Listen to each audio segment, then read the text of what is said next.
జగన్కి సంబంధించి ఆయన ముఖ్యమంత్రిగా ఉన్నప్పుడు కూడా I'm the only person, I'm the one and only journalist ఓపెన్గా మాట్లాడింది. ఆయన చేస్తుంది పరిపాలన కాదు. ఆయన ఆస్తుల విషయంలో ఏదైతే షర్మిలకి ఇచ్చానని అంటున్నాడో ఆయన పంచలేదు. గణేష్ గోల్డ్ తాకట్టులో ఉన్న బంగారాన్ని విడిపించి కొనబడును. సంప్రదించండి 9966651144. సింపుల్గా చెప్పాను నేను అప్పుడు. ఇక కూటమి గవర్నమెంట్ వచ్చాక గట్టిగానే మాట్లాడుతున్నాము. బట్ విజయం వచ్చేసి చెబుతుంది మరలా అది మా కుటుంబ విషయం అంటూ. ఇక ఈరోజు లాయర్ సంతకంతో స్టాంపులతో ఏకంగా ఒక అఫిడవిట్ రెడీ చేపించి బయటకు వదిలింది. చూడండి ఏంటది. వైసీపీకి సంబంధించి జగన్కి సంబంధించి బానిస అన్న వాళ్ళు ఎవరైతే ఉంటారో వాళ్ళు ఇప్పుడు విజయమ్మని తిడతారు. లేదు వైఎస్ఆర్ అభిమానులు అన్న వాళ్ళు ఇంకా వైసీపీలో వెనక ఉంటే బయటకు వస్తారు. మనుషులు అన్న వాళ్ళు ఎవరైనా వెనక ఉన్నట్టయితే జగన్ నిస్వరూపం ఏంటో ఆయన బతికేంటో తెలుసుకుంటారు. మన వైఎస్ఆర్ ఆశలు బ్రతికొండగా ఆయన సంపాదించిన ఆస్తులు కూడా ఆల్మోస్ట్ అధికారంలో ఉన్నప్పుడే రకరకాలుగా వచ్చిన ఆస్తులే. ఓకేనా. యాత్ర మూవీ ఉంది కదా, అందులో చూపించింది నిజం. ఏది ఆయన 2004 ఎన్నికలప్పుడు ఇక ఆయన ఆయన దగ్గర ఏం లేదు. ఇంకా హైదరాబాద్లో సాగర్ ఒక ఇల్లు ఉంటుంది బంజారాహిల్స్, అది ఆల్మోస్ట్ ఇంకా అమ్మేయాల్సిన పరిస్థితి అనమాట. బట్ 2009 అని ముఖ్యమంత్రి అయిన నాటికి ఆయన దగ్గర జగన్ దగ్గర ఎన్ని ఆస్తులు ఉన్నాయి. ఇక ఆయన చనిపోయిన తర్వాత లెక్కలు చూస్తే అబ్బో కోట్లు తేలి. అవన్నీ కూడా ఉమ్మడి ఆస్తి. ఇదే ఈరోజు విజయమ్మ మరలా చెప్పింది. ఎందుకు దారుణంగా తల్లిని చెల్లిని జగన్ బయటికి నెట్టేస్తే అదే తల్లిని చెల్లిని వైసీపీ చేత పచ్చి బూతులతో దారుణంగా మాట్లాడిస్తున్నాడు ఈ మనిషిని షర్మిల డైరెక్ట్లీ ఇండైరెక్ట్ చాలాసార్లు చెప్పింది. మనం ఓ రోజు ఎన్నో పోస్ట్ చూస్తూనే ఉంటాం. ఈరోజు విజయమ్మ అదే చెప్పింది. ఆస్తులన్నీ కూడా ఉమ్మడి ఆస్తులే.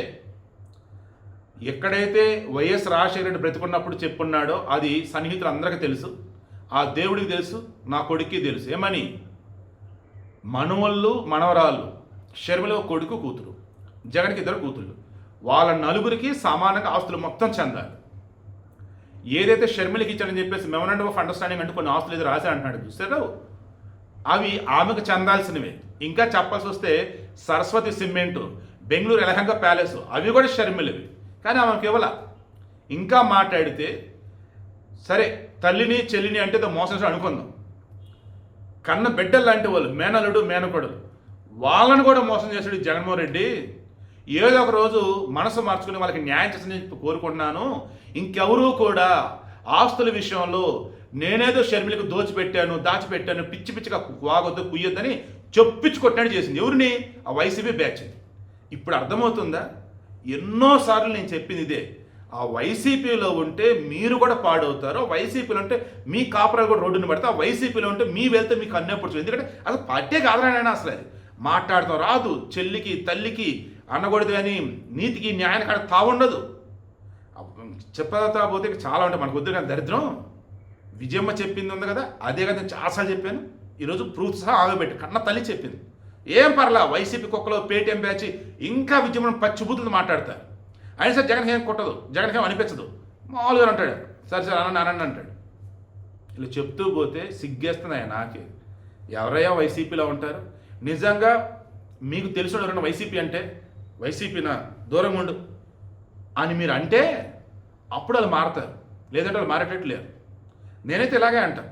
ఎవరైనా వైఎస్ఐ పార్టీ వాడు అంటే అవునా ఆగు అక్కడ ఆగు ఏంటి విషయం చెప్పంట, లేదన్నప్పుడు వెళ్ళిపోయి ఇక్కడి నుంచి అంట. ఇలా ఉంటే తప్ప మనుషులు మారేటట్టు లేరు మంచిగా. లేదంటే ఇంకా ఘోరాలు తయారయ్యేటట్టు ఉన్నారు.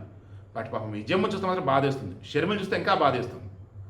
ఆడోళ్ళు వాళ్ళకి రావాల్సిన ఆస్తుల విషయంలో కూడా నానా మాటలు పడుతూ నానా ఇబ్బందులు పడుతూ ఉన్నారంటే జగన్ అండ్ గ్యాంగ్ ఎంత దుర్మార్గులు ఎంత పాపత్తులని మీకు అర్థమవుతుందా? ఇప్పుడన్నా తెలుసుకోండి.